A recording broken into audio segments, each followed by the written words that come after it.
começando mais uma edição do Hora Extra e neste programa você confere as seguintes notícias. O mundo do emprego está mudando. Confira as novas profissões e os métodos de execução do trabalho. Curso prepara líderes para gerenciar equipes de alta performance. E a legitimidade para pleitear direitos do empregado morto em acidente do trabalho é o assunto do bloco de entrevistas.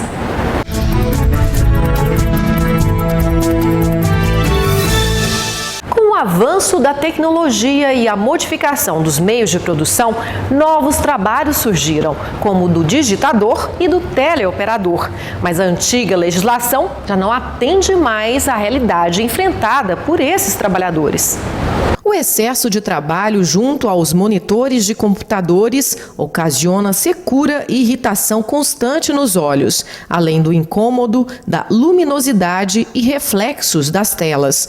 Tais nocividades, conjugadas com a radiação emitida pela máquina e os esforços repetitivos, exigiram a revisão das regras de medicina e segurança do trabalho, pois as existentes na CLT já não mais atendem às condições da função de digitador.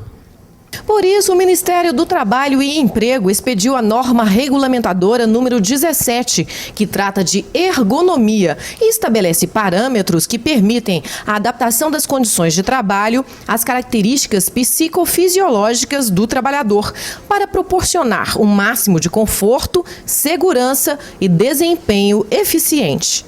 No caso do digitador, a norma estabelece jornada máxima de 5 horas diárias e intervalo de 10 minutos a cada 50 trabalhados.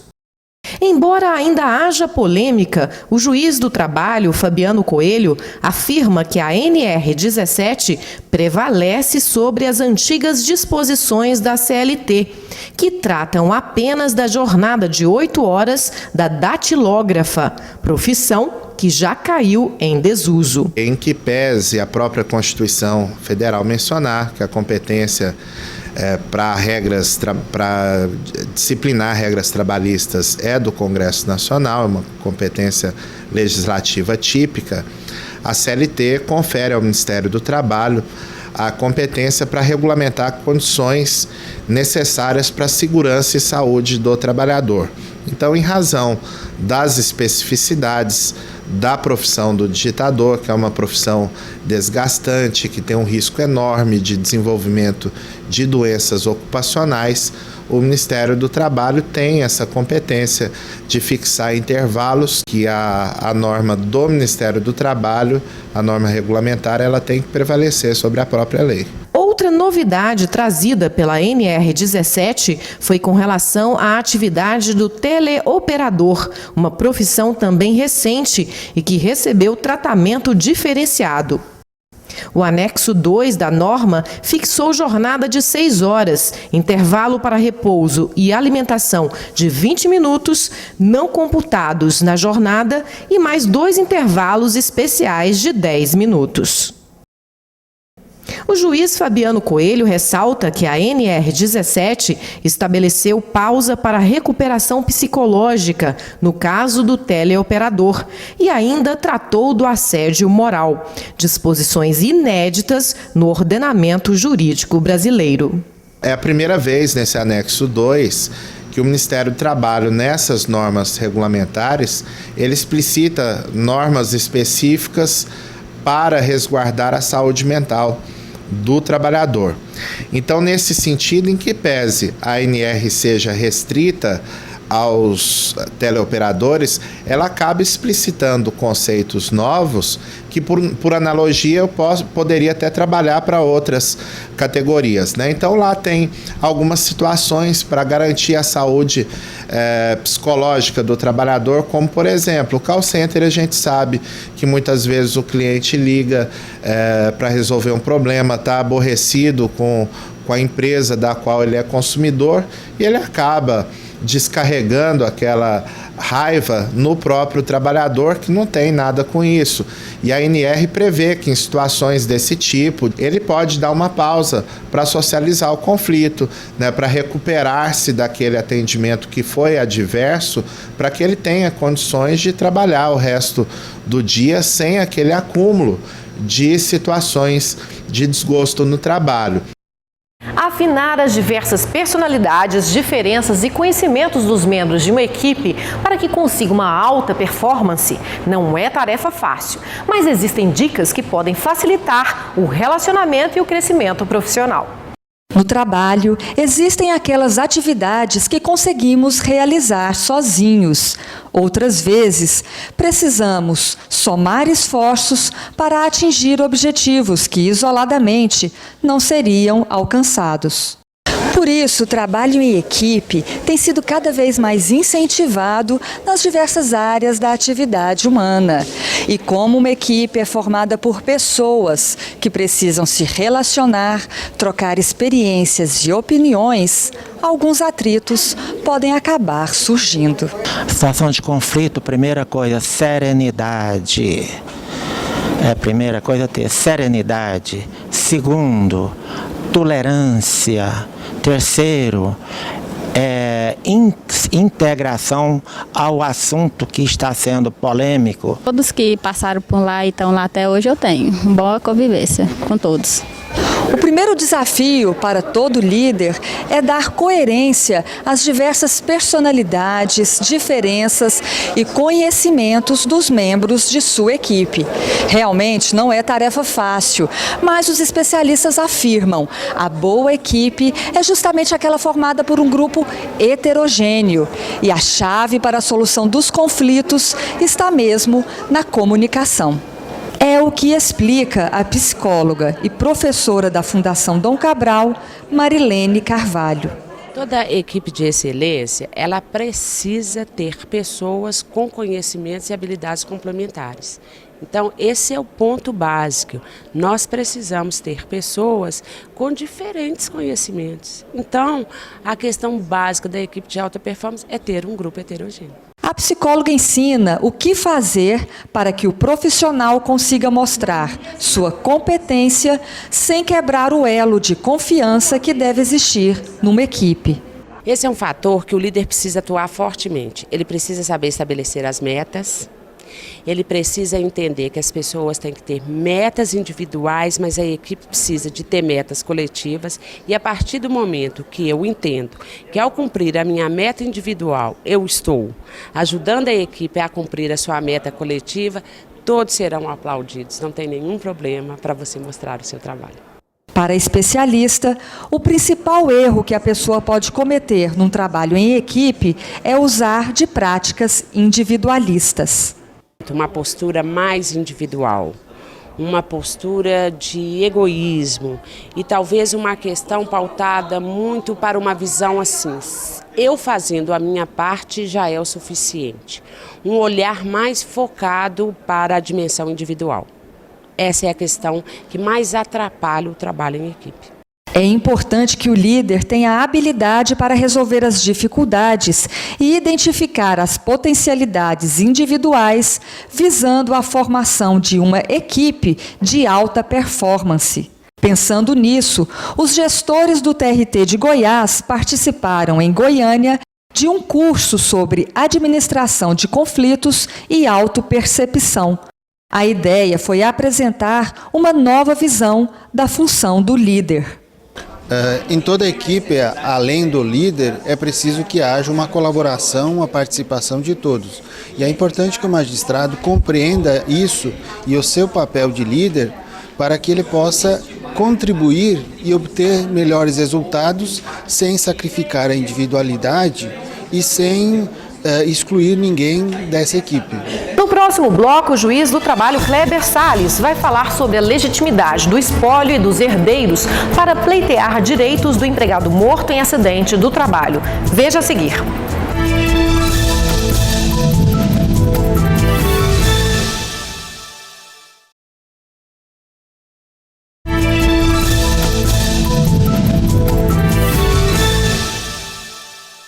Na última década, a Justiça do Trabalho ganhou novas competências materiais, especialmente após a promulgação da Emenda Constitucional número 45, em dezembro de 2004, trazendo para a seara laboral litígios até então apreciados e julgados pela Justiça Comum.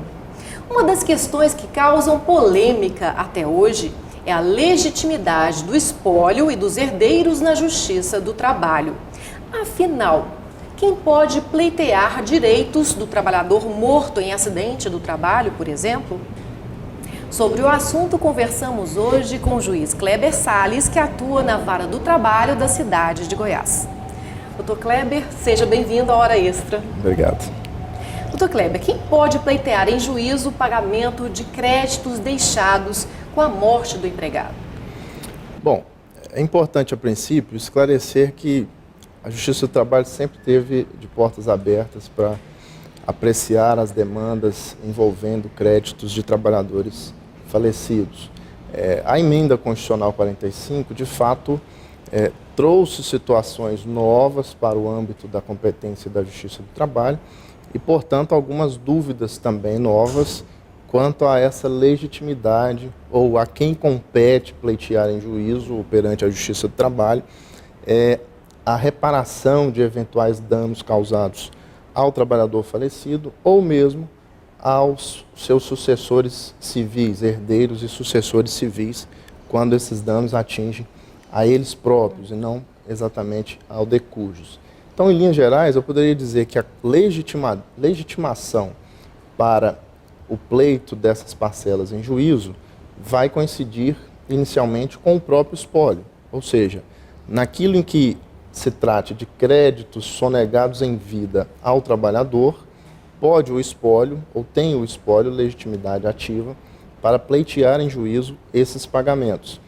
Mas a lei trabalhista, antes mesmo da emenda constitucional 45 de 2004, já contemplava uma sistemática simples para esses pagamentos, qual seja, aqueles dependentes habilitados perante a Previdência Social têm legitimidade ou estão suficientemente amparados para receber esses créditos trabalhistas devidos ao decujus. Em outras palavras, aviso 13º salário, férias, FGTS, saldo de FGTS, parcelas rescisórias devidas em razão da morte, podem ser quitadas diretamente ao dependente habilitado na Previdência Social, independentemente da abertura de inventário. Isso é o que decorre do artigo 1º da Lei 6858 de 80. Como eu disse, é um critério que simplifica essa busca por esses pagamentos perante a Justiça do Trabalho. Muitas vezes os empregados falecidos não deixam bens, essa acaba sendo, infelizmente, a regra. E o que tornaria oneroso e burocrático demandar a abertura de um inventário para só assim legitimar esses sucessores a buscarem perante a Justiça do Trabalho esses pagamentos. Em suma, os próprios herdeiros ou o espólio, se regularmente constituído, podem vir a juízo receber essas parcelas trabalhistas.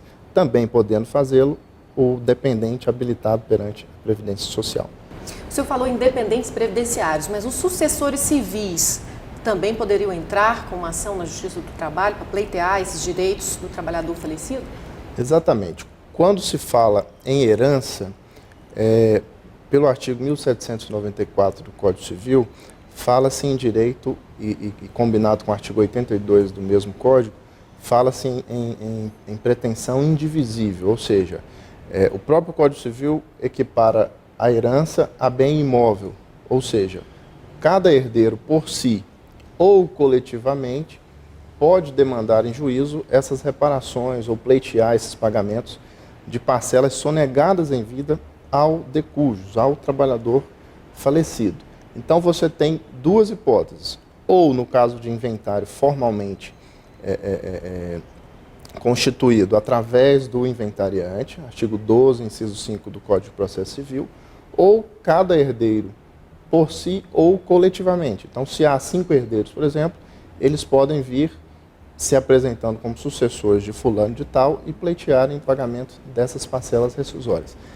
Há entendimentos mais formais que, na medida em que o inventário tenha sido constituído, aberto, apenas o inventariante poderia representar o espólio, mas a tendência da jurisprudência, felizmente, é uma simplificação procedimental, a fim de que o que importa é que os herdeiros venham e, nesse caso, quanto a direitos sonegados em vida àquele trabalhador, postulem aquelas reparações como representantes do espólio, tá? Diferentemente de quando vem a juízo postular por direito próprio, em outras hipóteses que a gente pode tratar. E quando o objeto da ação envolver bens imateriais, como a honra e a imagem do empregado falecido, de quem seria a legitimidade para pleitear esses danos? Bom, nessa linha da nova competência inaugurada com a Emenda Constitucional 45, uma das questões que acabam avexando a Justiça do Trabalho é exatamente a possibilidade ou não, ou a transmissibilidade ou não, das chamadas reparações de danos morais, e materiais de modo geral e morais especificamente. Nessa hipótese, a doutrina, e aí seguida em grande parte pela jurisprudência, acaba se dividindo em 3 circunstâncias. Na primeira delas, você teria o trabalhador já falecido, tendo ajuizado a ação, ou seja, faleceu no curso da ação de reparação por danos morais. Nessa hipótese, a doutrina e a jurisprudência são unânimes no sentido de que há uma mera sucessão processual e, portanto, não há se falar em intransmissibilidade dessa reparação. 2 outras circunstâncias, no entanto, são mais complexas. A segunda, no sentido de que esse trabalhador não ajuizou a demanda ainda, mas já adotou alguma providência nesse sentido. Quando assim o é, parcela significativa da doutrina e da jurisprudência entendem que há a transmissão dessa reparabilidade. Então, seria possível ao espólio ou herdeiros, concorrentemente, ajuizarem a ação demandando ou pleiteando a reparação desses danos morais causados ainda em vida àquele trabalhador, mesmo que ele não tenha em vida ajuizado a ação. E na hipótese mais drástica, esse trabalhador falece sem nenhuma provocação judicial e sem nenhuma movimentação extrajudicial no sentido de ajuizar uma demanda em face daquele empregador. E aí, nisso, do meu ponto de vista, infelizmente, a jurisprudência tem sido refratária a essa transmissibilidade, aduzindo que, por ser um dano de natureza personalíssima, e, portanto, a reparação da mesma natureza, não haveria como transferi-la aos sucessores civis ou herdeiros. A meu ver, é um contrassenso, porque você acaba confundindo o conceito de ação e direito material propriamente dito. Então, o direito à reparabilidade é personalismo, mas a ação, segundo o artigo 943 do Código Civil de 2002, transmite-se com a herança. Por quê? Porque a ação reparatória tem natureza patrimonial. Então não se estaria transmitindo a dor, o sofrimento daquele trabalhador, mas sim a reparabilidade daquele sofrimento, daquela dor, nos exatos moldes do artigo 943 do Código Civil. Doutor Kleber, na prática, como isso se daria? Mas essa pergunta você responde no próximo bloco. Nós vamos para um rápido intervalo e voltamos já. Não perca.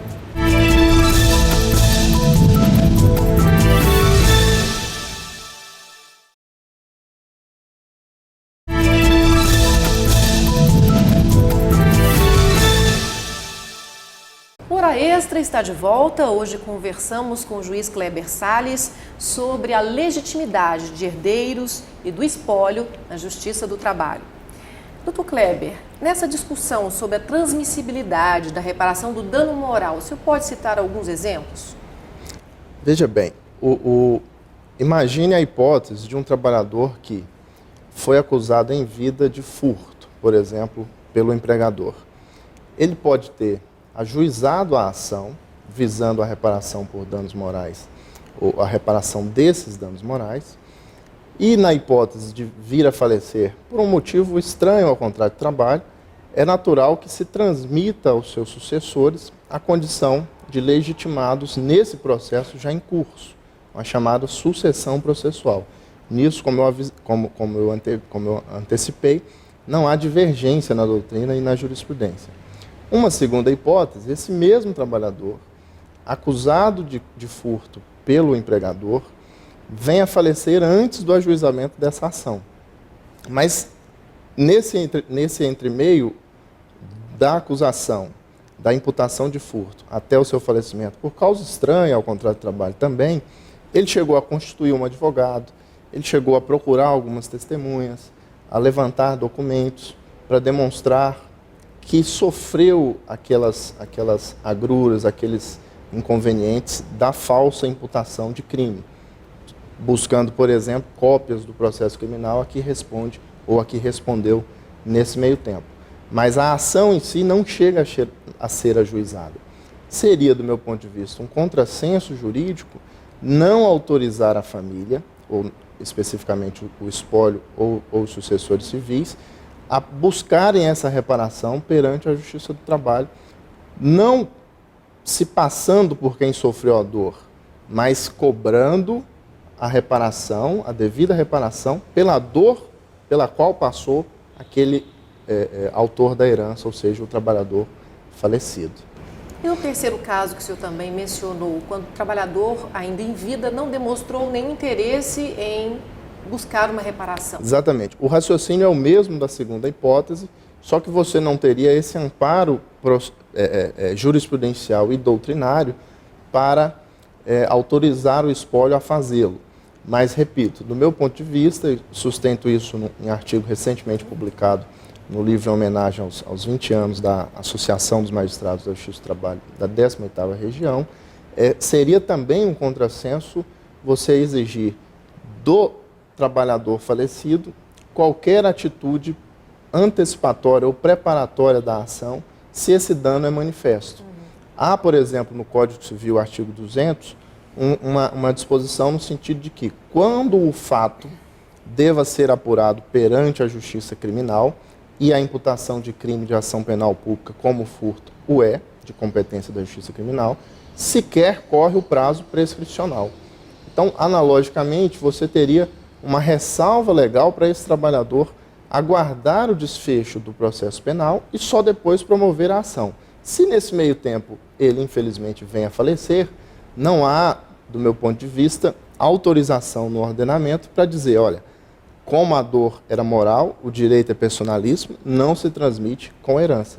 O que se transmite na vertente do 943 do Código Civil e dos artigos 12 e 20 do mesmo Código, parágrafo único de ambos esses artigos, é a ação, e essa sim é de efeito patrimonial. Existe diferença entre a dor moral sofrida pelo empregado antes de falecer e a dor e sofrimento da família? Sim, exatamente. É preciso fazer essa distinção exatamente para se identificar qual o legitimado a buscar essas reparações. Então você tem, num primeiro plano, aquilo que o empregador deixa de pagar ou deixa de reparar ao trabalhador ainda em vida. Isso se transmite como direito de herança, artigo 943 do Código Civil.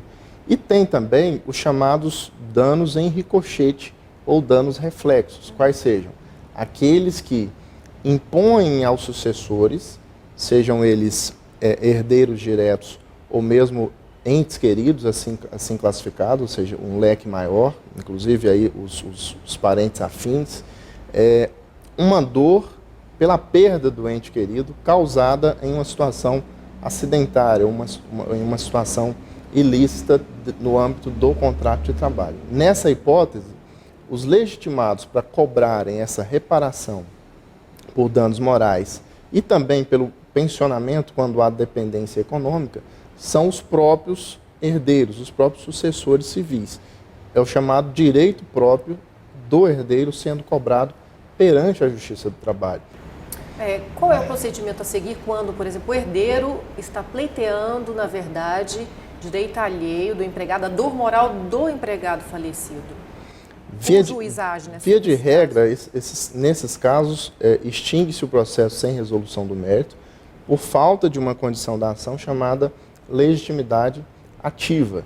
Ou seja, o herdeiro ele só tem legitimidade para cobrar os direitos próprios, nessas hipóteses de danos reflexos, em que há uma dor presumida pela morte do pai, pela morte da esposa e assim sucessivamente, o direito de cobrar o pensionamento por ter sido ceifada aquela fonte de sustento familiar, e não o direito de cobrar a reparação do dano sofrido pelo próprio empregado. Nesse caso, essa reparação passa a ser objeto da herança. Então, seria legitimado o próprio espólio por seu inventariante ou pelos herdeiros, mas esse direito seria considerado herança e não direito próprio daquele sucessor. E no caso de um empregado sofrer sequelas das suas capacidades mentais e ficar impossibilitado de exercer o direito de ação, a família pode pleitear, nesse caso, esse direito? Na hipótese de qualquer incapacidade, seja ela por menoridade ou incapacidades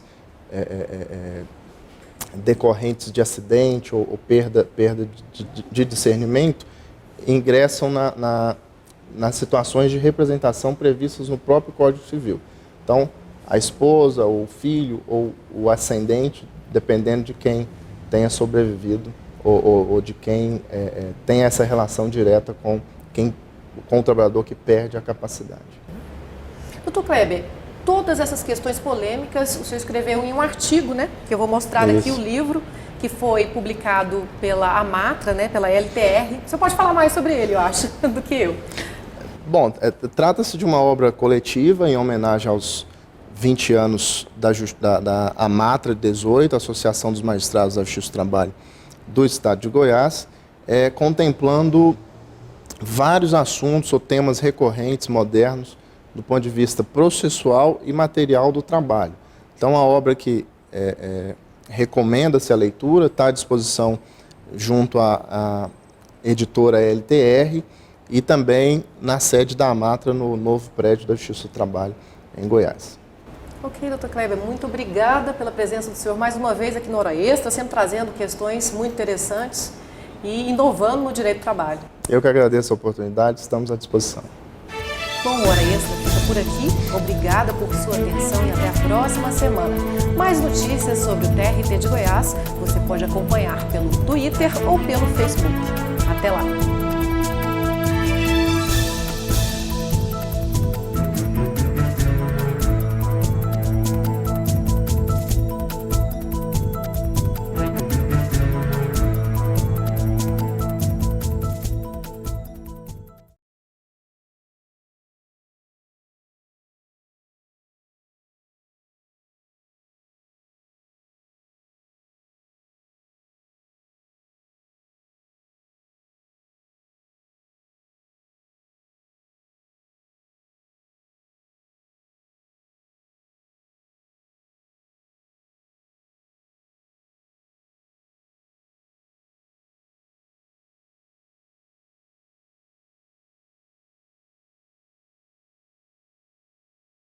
Na edição do Hora Extra desta semana, você confere os seguintes destaques. O mundo do emprego está mudando. Veja as novas profissões e os métodos de execução do trabalho. Curso prepara líderes para formar equipes de alta performance. E a legitimidade para pleitear direitos do empregado morto em acidente do trabalho é o assunto do bloco de entrevistas. Aguardamos você!